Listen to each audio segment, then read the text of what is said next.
Good morning, everyone. How you doing, Rob? Good to see you, sir. All right, let me get this PowerPoint up real quick. And excited to be here today, kind of sharing today some of just the lessons coming to me kind of from some of my own experiences over the last week and an event that I was at yesterday really inspired this whole training. This training came together really late in the afternoon yesterday, and wanted to kind of share some things that it just sparked in me, and really how it's kind of tweaked my thinking. And and that's what mindset is making those adjustments in life as we go through certain things of finding out mindset can be good, mindset can be bad. It just we have the choice of what direction we take with our mindset. And so out of some painful situations came a very positive lesson for me that I want to kind of share with you. And we're going to kind of start it really, from a little bit of a morbid place, but it was something for me that it was an awakening again. And I've had this awakening as I lose people in life. This is something that I'm always reminded of.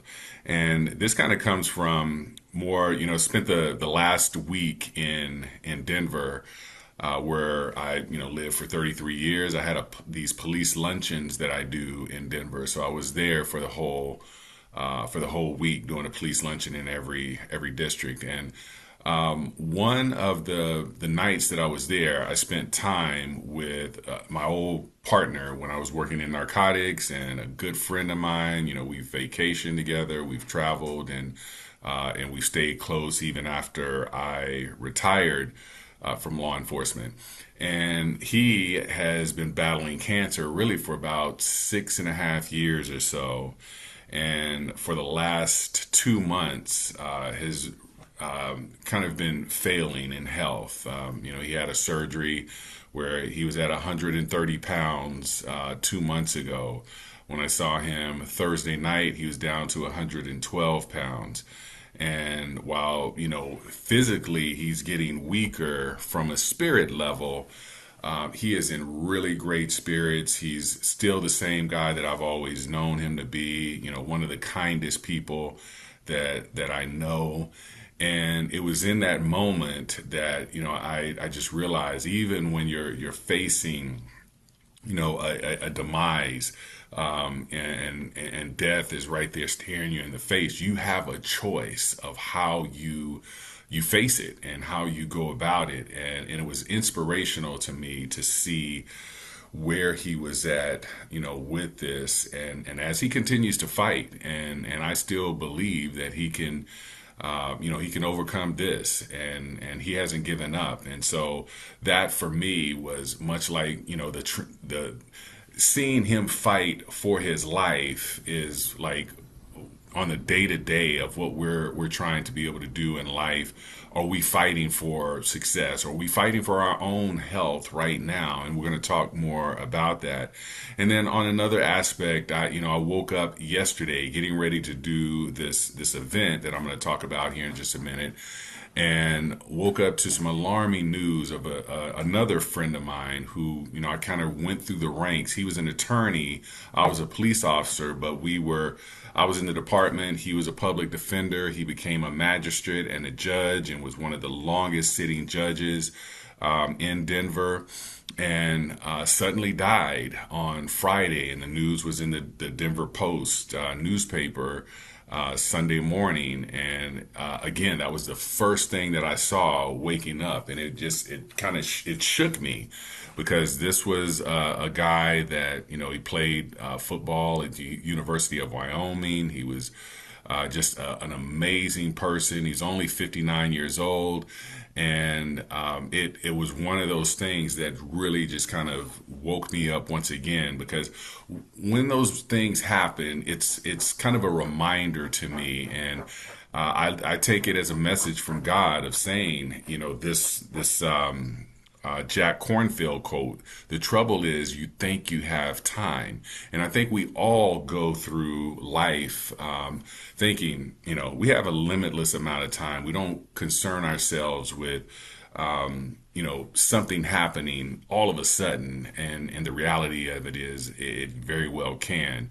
And we probably each have experiences of someone that was here today and then the very next day something happens tragically where they're no longer here with us. And it always serves as a reminder that we can't put off the things that we can do today for tomorrow. And while we live with a mindset of building a legacy and living a long, fruitful life, we have to also understand that the work that we can put in today we can't procrastinate and put it off because there's no guarantees. And so yesterday kind of took me through while I'm on this, I'm going to talk to you about a 4 mile walk. I'm thinking about my two friends and I'm thinking about the things that they're going through. And then I'm thinking about my gratitude of where I'm currently at in life and what I need to be doing instead of just being grateful, putting use to what I've been blessed with to have in this moment. And it was a reminder, I started looking at Claude and asking questions and learned that 150,000 people die every day. That's a lot. Granted, yes, we have 8 billion people on the planet, but 150,000 people die every day. And we never know when our time is up. So, the biggest challenge I think for us is that we think we have time. We think we have time to do the things that or we keep pushing off and saying we'll get to later, we'll do this at another time, and just realizing that that time is not always there. And so, like I said, I didn't want to I'm not here to take us down a negative path today. From this point on, I'm turning this around and using this for something very positive for each and every one of us. Just to realize that it's an awakening moment, and that's kind of what I took it for, and hopefully you can do the same thing. And so one of the things that we have to remember is the fundamental truth that life does not remove hard from us. And we have a choice. A lot of times I think we believe we can choose the easy or we can choose the hard. Really, we're choosing between two different types of hard.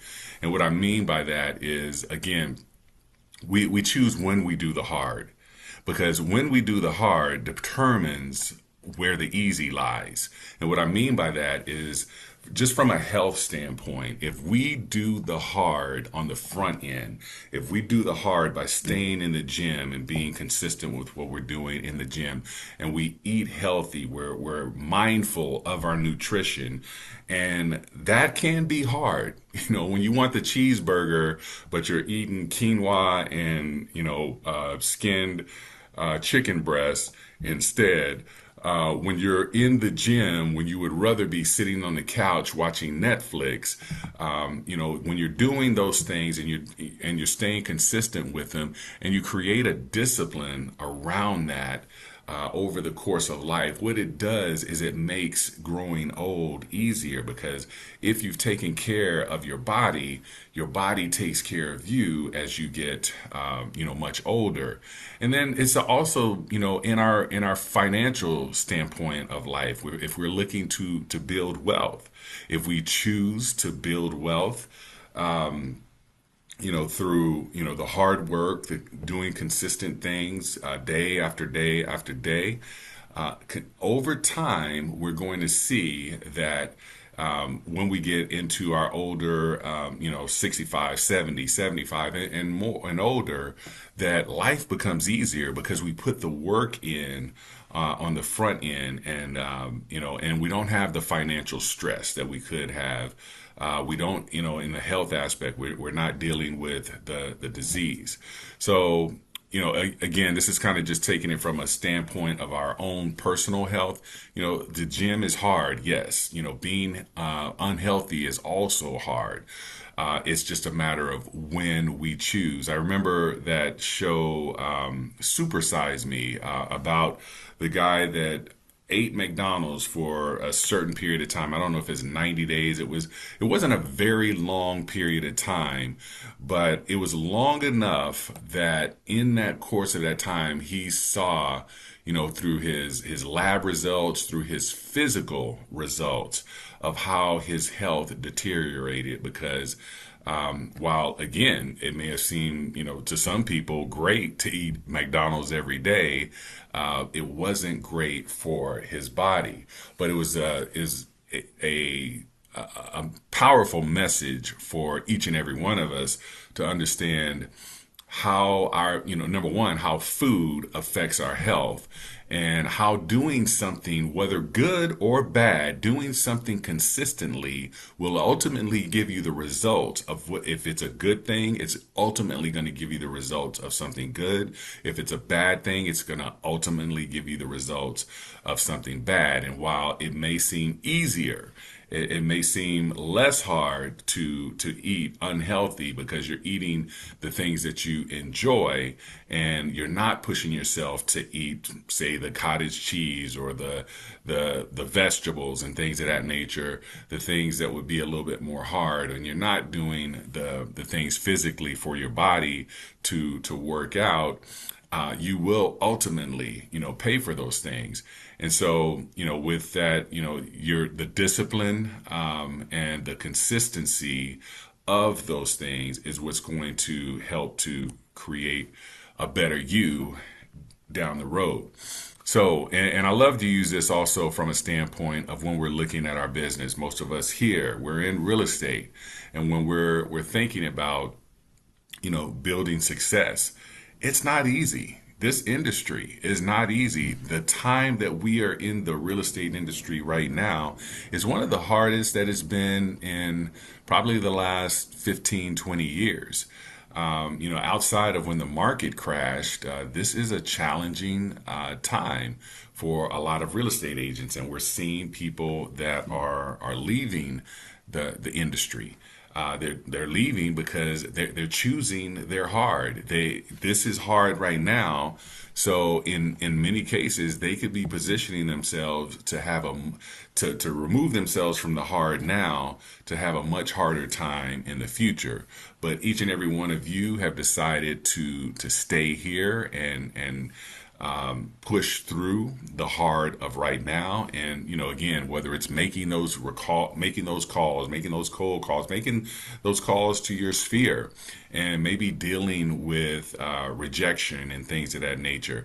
But eventually, if you continue to do those things, you start to master how to be able to navigate those calls. Building a network, one of the most challenging things I think I've seen in real estate agents is going out to networking events and building new relationships. And it's actually become, because it was hard for me for a very long time, but I said, you know what, I'm going to do this anyway. And that hard has become something that I actually enjoy doing because of the consistency of doing it. And then mastering new skills. Again, they say you can't teach an old dog new tricks. Well, in real estate right now, old dogs, new dogs, middle of the road dogs, middle-aged dogs, we're all having to learn the new tricks, because I talk about this all the time. Our industry is changing at a faster pace than it ever has.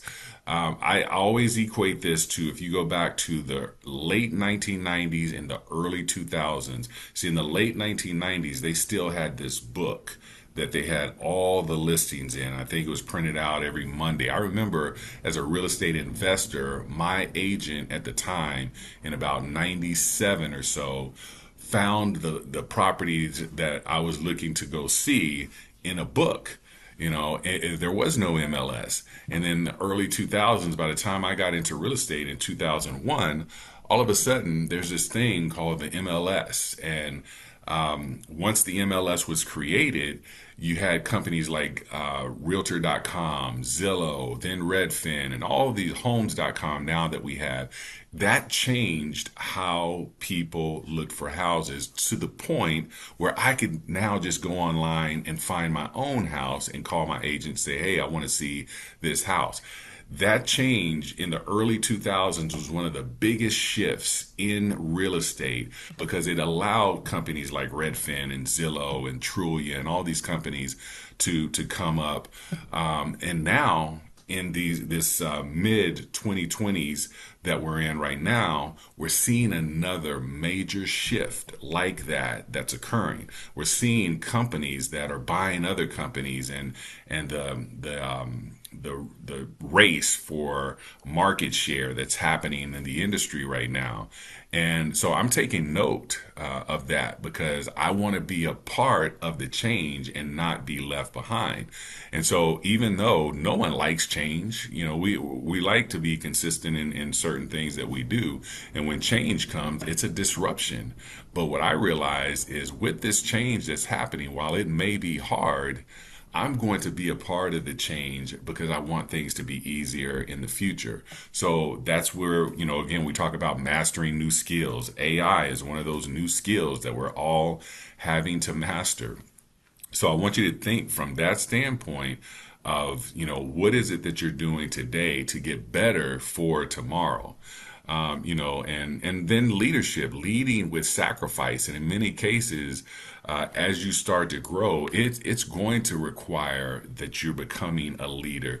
You can't just, so for so many years, agents have been able to just rely on themselves and not have to worry about growing a brokerage or a team. And you still don't necessarily have to do that, but you have to be able to create multiple revenue streams for yourself. And one of those areas of creating leverage is, say through our rev share, for instance. Now, it doesn't require me to become a broker. It doesn't require me to become a team leader necessarily, but there is some sacrifice if I'm going to grow, and create an additional revenue stream for myself. And it takes sacrifice to be able to do those things. So that kind of takes me to the danger of comfort and of also avoiding the false summit. Again, we all can get into a place where we're comfortable with things. I know, I talked to this week, I was around about 400 different police officers throughout the course of the week. And, I talked to some of them and I heard them complaining about the job that they were doing and talking about the discomfort of the job. But it was more comfortable for them to stay in this job that they knew than to try something different, than to go out and do something different. So many of them stay. Many of them are hitting 35, 36, 37 years and will stay on the job until they have to. But at the same time, I can see it in their face and in their body how this job is taking so much away from them. And so there are the dangers, I was just talking about, my friend who's battling cancer. Just in the last 6 weeks, just with Denver PD in itself, I know of about 4 deaths that have occurred, either active police officers or police officers that had been retired for less than 2 to 3 years. And that's not what retirement should look like. And so again, I think a lot of times when we take the comfort as the easy way out, it leads to discomfort for us in the future.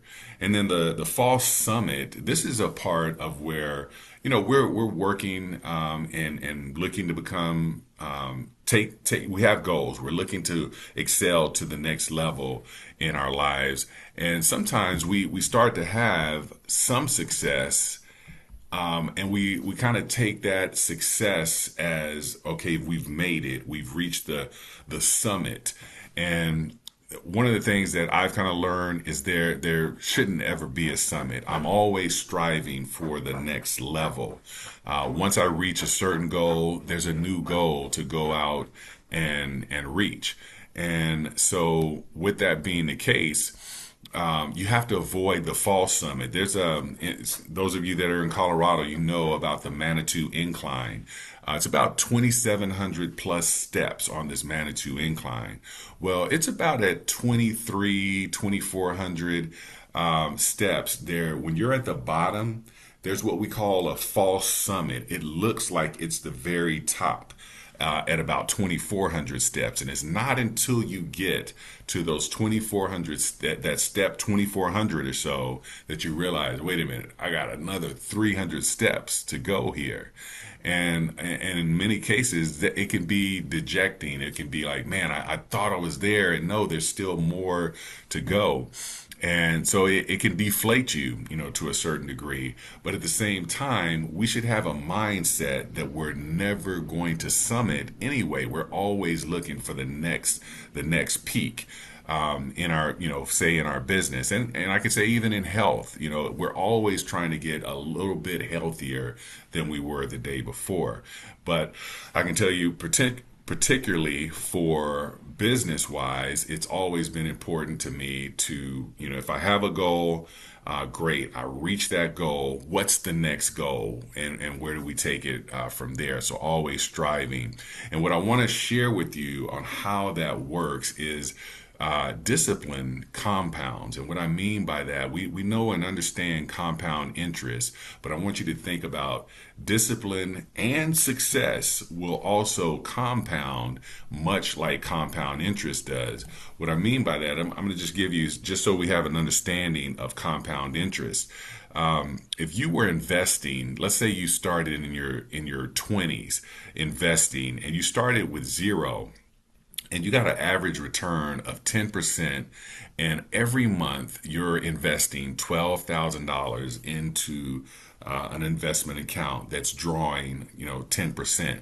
Well, in the first 10 years of that 10%, or excuse me, that $1,000 per month, $12,000 a year, turns into $206,000 in the first 10 years. But see, here's the magic of compound interest.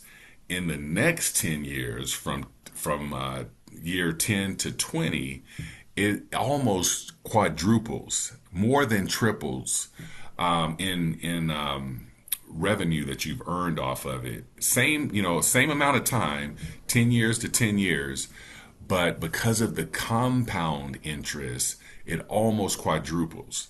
And then it only takes 4 years for that 759,000 to go to over a million, in 24 years of doing $1,000 per month. So it's understanding the power of the compound interest, that we apply this to our discipline. We apply this. What that is, you think about it. If you're doing $1,000 every month, month after month, year after year for 24 years, what you've created, number one, is a discipline to do that. And you've been consistent. And it's through that consistency that over the course of time, things continue to grow. Well, everything compounds. That's why if you have that same discipline when it comes to your health, you're going to get healthier and healthier and healthier over time. If you have that same type of discipline when it comes to your business, you're going to see your business get healthier. You're going to see your business become more and more successful. And just like the discipline compounds, the excuses compound. I've seen this in people where over the course of time, when they're constantly not hitting their goals, they have more and more excuses as to why this isn't creating success for them. And so I told you, yesterday I did an event. It was a 4-mile walk. My wife did the run. I did the walk. I got bad knees. My running days are over. So part of this walk, we started on the San Diego side of the bay, and we ended on the Coronado Island side of the bay. Well, how did we get over to the island? The bridge, the Coronado Bridge, which is a little over a mile long bridge, was open for pedestrians to be able to walk because of this particular 4-mile walk. And so we were able to walk over the bridge. Well, the bridge has about a 20-story incline to it. And so again, when you're first starting to go up the bridge, you are, going up about 20 stories before you reach the top. But the beauty of it is once you reach the top and you take a look around, you can see all of the San Diego Bay. To the north side, all of the San Diego Bay to the south side. You have this amazing skyline. You have a rare look at San Diego because when you're driving in a car across the bridge, you only have it for a short period of time. And unless you're a passenger, you don't even really have a chance to take it all in because you're driving. But to be able to walk and stop for a minute and just take it all in, it gave me a view of the city and of the bay that most people don't really get to take in. And if you're not willing to make the climb, you don't get the reward of seeing that view. Well, your business is the same way, is that we have to be willing to make the climb in our business. And that's just like that. That incline, it creates resistance. The burning in your thighs and in your hamstrings that you have. There's going to be struggle when you're going through the same thing in your business. And in many cases, you'll see people that stop, that people that give up on the incline. Especially in their business, and unfortunately, they never get to the part where they get to see the reward of what it is that they were working for. So, just understanding the capacity, that you have is going to take you to those rewards. And everybody wants the view, but few want to take the climb. But it's those that will take on the climb that are going to have the reward. One of the things we've always heard the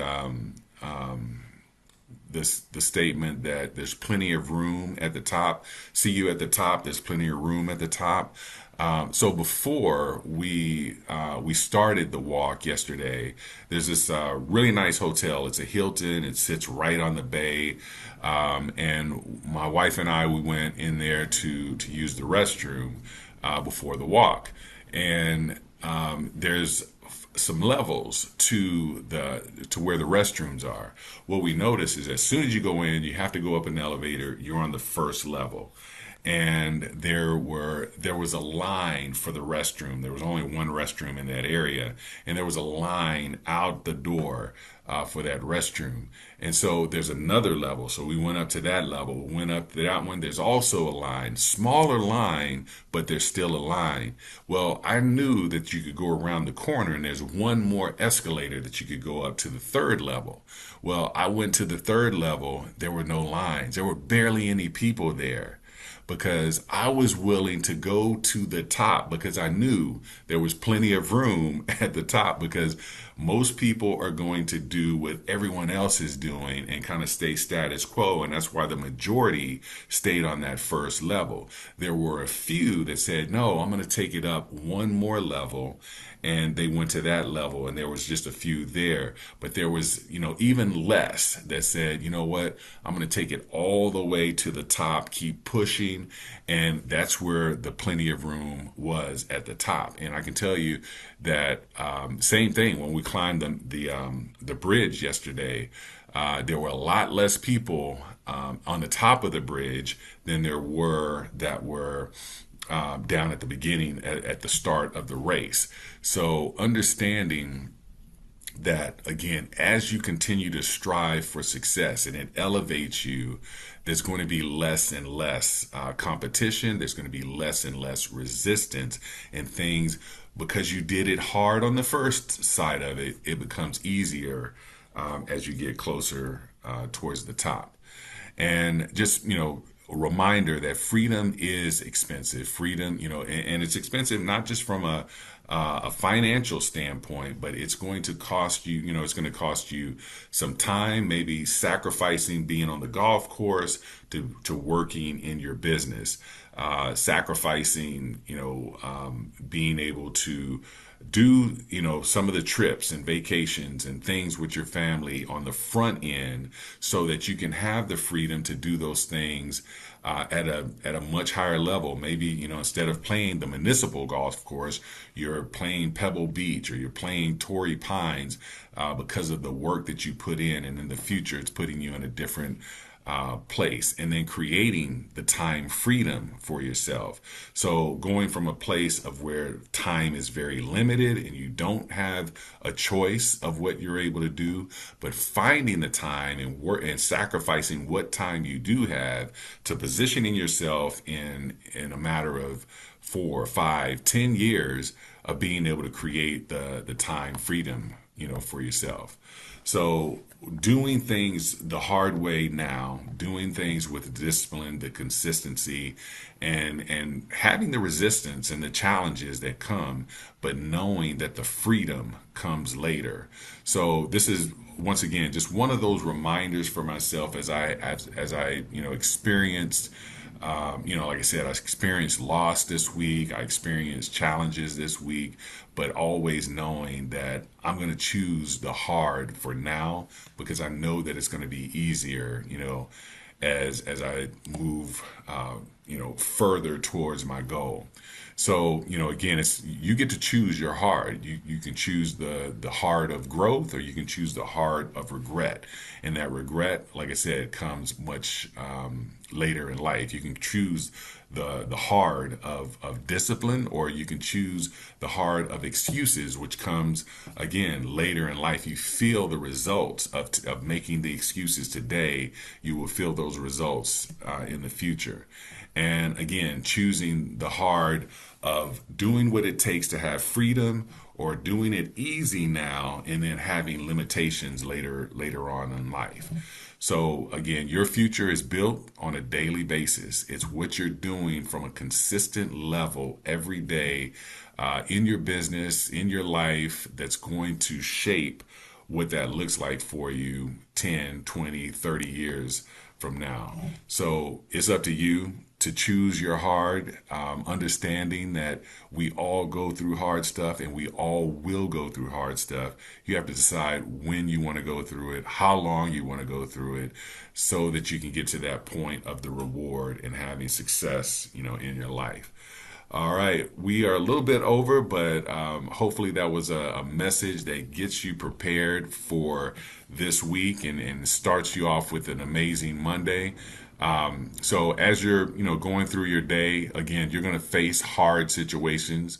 You get every one of them that comes up, you get to make a choice. So choose your hard. Have a great rest of your day. Take care. If you'd like more information or to get connected to the Agent Power Huddle, join our free Facebook group. This call was designed for the agents in our EXP organization, but open to any agent from any brokerage. If you're a guest and you're interested in learning more about EXP or our specific resources within the Agent Collective, reach out to the person who invited you to this call to get more info. Produced by the Agent Collective Media Network.